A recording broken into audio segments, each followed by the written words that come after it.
বন্ধুরা এই যে দুপুরবেলায় রান্না বান্না করতেছি। এই যে 2-3টা সিম দিয়ে দিছি, ফুলকপি আলু আর অল্প বেগুন দিয়ে দিচ্ছি।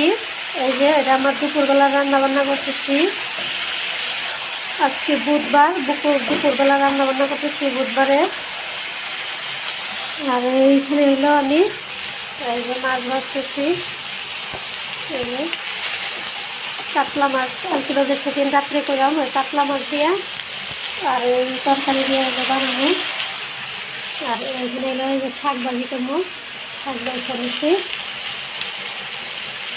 শাক মাছটা ভালো করে বাইরে রেখেছি। এই মাছ আর ভালো লাগবে না, একটু ফ্রিজে রেখেছিলাম, ওই দিন একটু বেশি করে বানায় খাইছিলাম, ওটা কিন্তু ভালোই লাগছিল। ফ্রিজে খাওয়া বস্তু খায় একদমই স্বাদ নয়, শান্তি লাগে না। আমার তরকারি কষানো হয়েছে।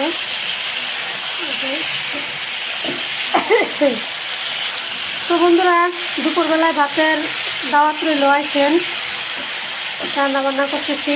সত্যি বন্ধুরা সম্ভব হলে সবাই মিলা খেতাম, কত ভালো লাগতো।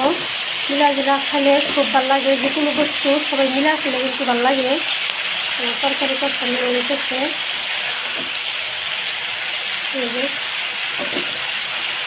তো বন্ধুরা সবাই ভালো থাকেন, সুস্থ থাকেন, আল্লাহ হাফেজ।